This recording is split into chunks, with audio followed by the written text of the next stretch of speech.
Setiap penelitian itu ya, sedangkan direkam. Setiap penelitian itu tentu ada etika penelitian. Tentu kalian harus mengajukan surat izin, ya harus izin publikasi, tidak boleh menyebutkan nama orang, apalagi penelitian kualitatif. Ya kan data-data sensitif dari wawancara kan bisa menjadi bahaya.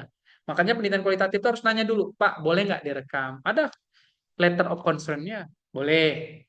Boleh nggak videonya kita pakai? Boleh, tapi di blur muka saya. Boleh. Tenangan dia. Ada letter of concern-nya. Penelitian kualitatif. Karena kan ada kan wawancara, nggak mau dia nunjuk mukanya. Ya, biasanya korban atau tersangka. Ya kan biasanya gitu kan.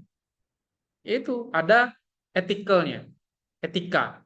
Ya, harus ada itu. Sama dengan kalian nanti ke sekolah-sekolah, harus ada. Tanya, Bu, boleh nggak kalau saya sambil observasi, saya pakai video recorder, saya rekam? Oh, boleh, boleh. Tanda tangan dia. Bu, ada concern-nya di sini, tanda tangan. Bahwa dia setuju. Jadi kalau suatu saat, in case ya, tapi kan nggak ada ya. In case dia marah-marah, kenapa ini bisa bla bla bla bla. Kan ibu dulu pernah setuju, ada bukti. Ya, penelitian itu seperti itu. Kuantitatif, kualitatif harus seperti itu. Ada bukti, dokumentasi. Ya, bukti mereka tuh setuju tidak setuju. Oh, nama saya cukup diinisialkan saja, boleh silakan. Ya, nggak masalah. Ya, nah jadi ini yang izin-izin itu lebih ke administratif ya. Jadi kita lewatin saja. Ya, boleh boleh.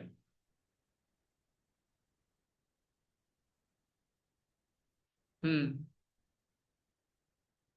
Orang tua, iya dong.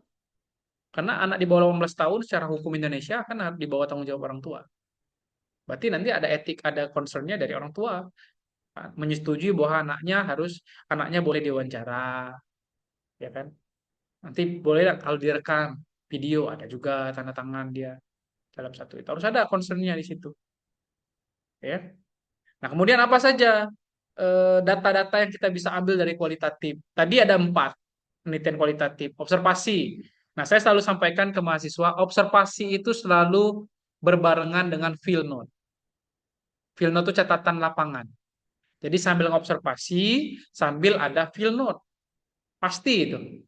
Ya. Jadi kalian observasi itu gimana, Sir? Observasi itu ada banyak jenis ya.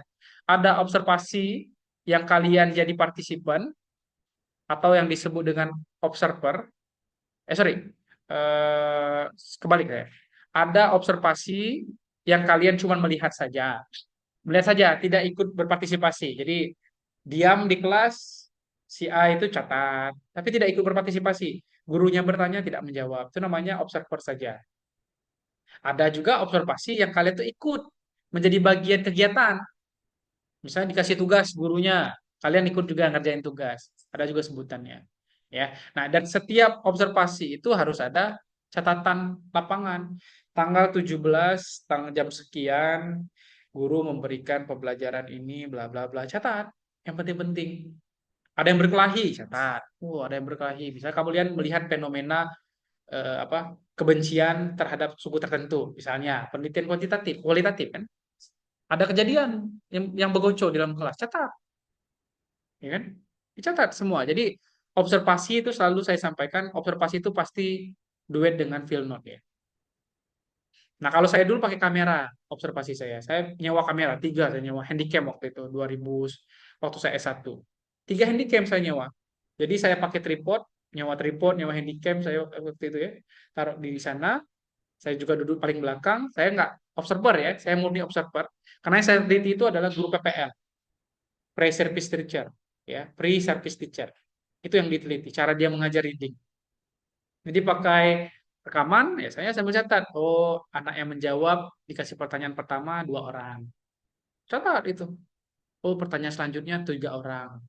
Oh, gurunya ternyata menggunakan ini. Catat semua, ada field note-nya. Makanya observasi itu berjalan dengan field note. Ya. Jadi kalau meskipun kamu nanti meneliti ke manapun, ya ada observasi pasti ada itu, ada catatan field note-nya. Makanya field note itu nanti penting ya untuk menceritakan hasil observasi kalian, ya. Makanya ada yang sebagai partisipan, ada yang sebagai observer. Nah, ya. Kemudian ada interview dan kuesioner, ya. Sama sebenarnya. Boleh salah satu nggak, Sar? Boleh. Ya, kalau ini tidak berapa, mereka tidak saling melengkapi ya, masing-masing boleh. Misalnya Sir, saya cuma interview saja, boleh. Nah, biasanya interviewnya tuh biasanya open ended.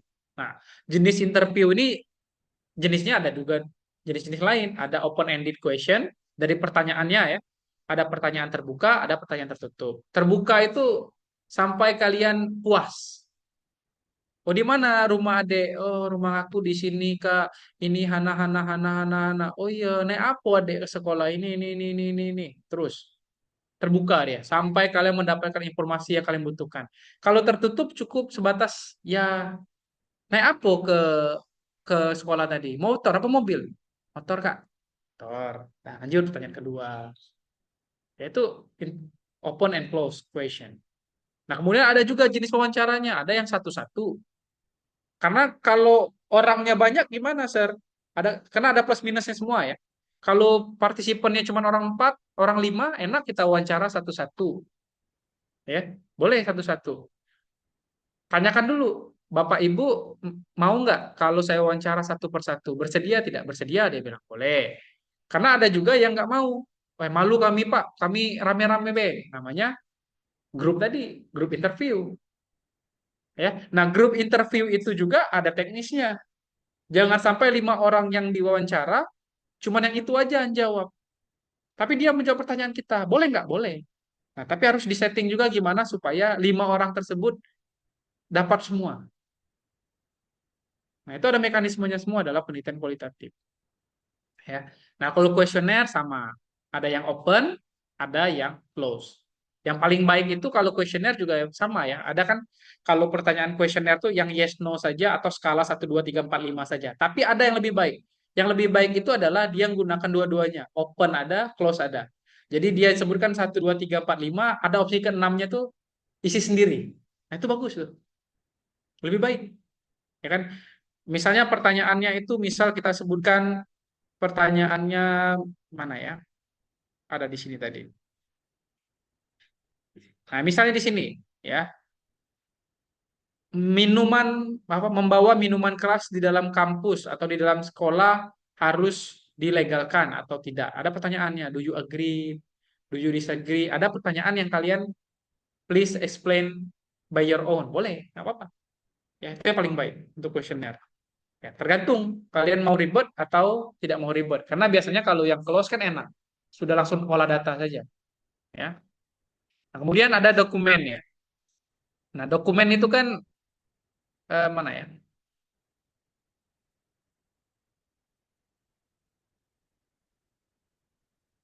Oh, sorry ya.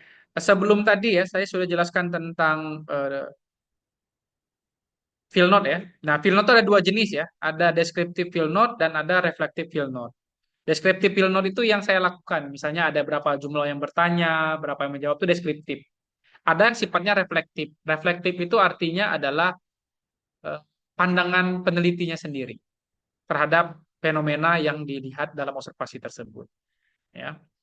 Nah, kemudian kita punya interview yang lain. Tadi ada apa interview yang tadi? Ada telepon, ya, ya, ada telepon seperti itu. Kalau sekarang malah pakai Zoom, ya itu udah termasuk ke dalam interview, ya, video conference interview. Contohnya kemarin ada yang pakai Zoom ya, karena anak-anak libur, ada kelasnya libur atau sekolahnya libur, dia pakai Zoom terpaksa, karena dia menggunakan interview di dalamnya.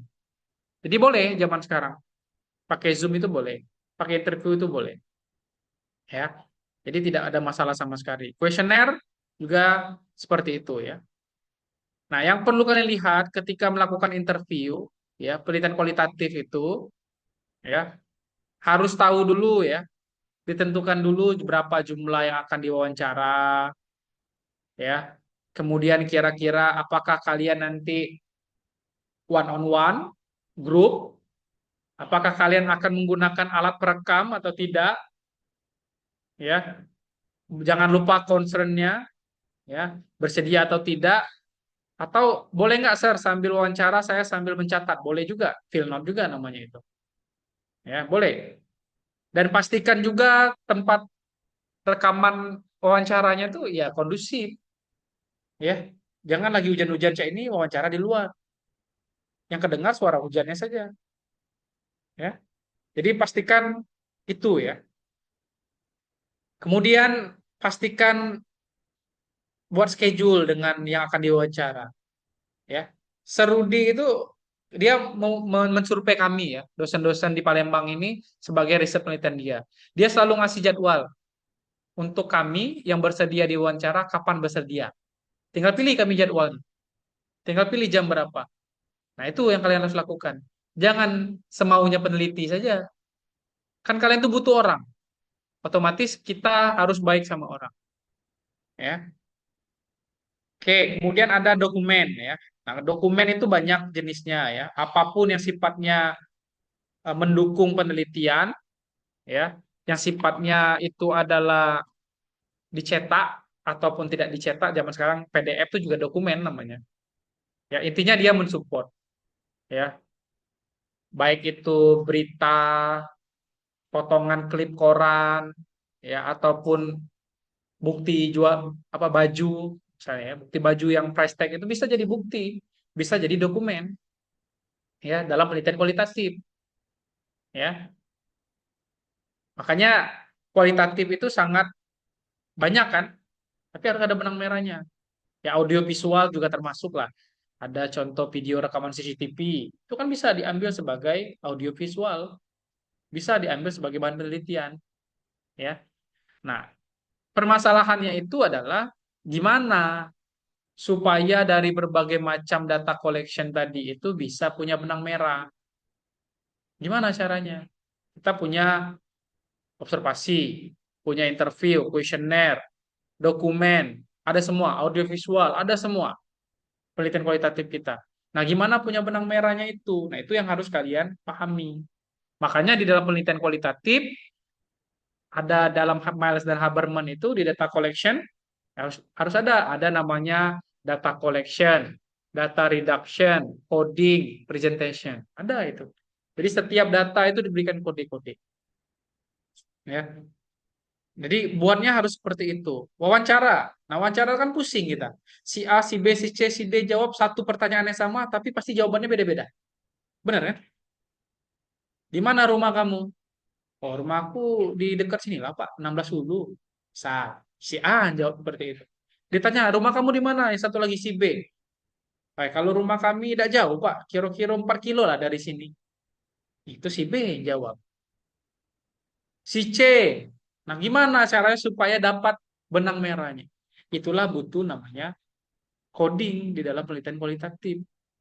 Ya, ini nanti disusun sedemikian rupa. Yang bagian dokumentasi yang berhubungan dengan language acquisition, mulai dari si A, si B, mulai dari dia kapan dia bimbel, buku, bla bla dikumpulin dulu. Per kode-kodein. Wawancara dikodein juga, observasi dikodein semua. Sampailah dia punya benang merahnya. Jadi satu, tiga instrumen tersebut punya tetap satu jawaban yang sama gitu. Jangan satu instrumen beda pula jawabannya, nggak bisa gitu. Ya kan? Kalau penelitian kuantitatif kan enak, ya.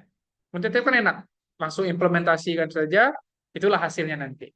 Nah kalau dia pakai kuesioner, ya sudah kuesioner dan tes saja kuantitatif, sudah langsung keluar kan di situ. Nggak perlu lagi kita cari benang merah karena sudah ada.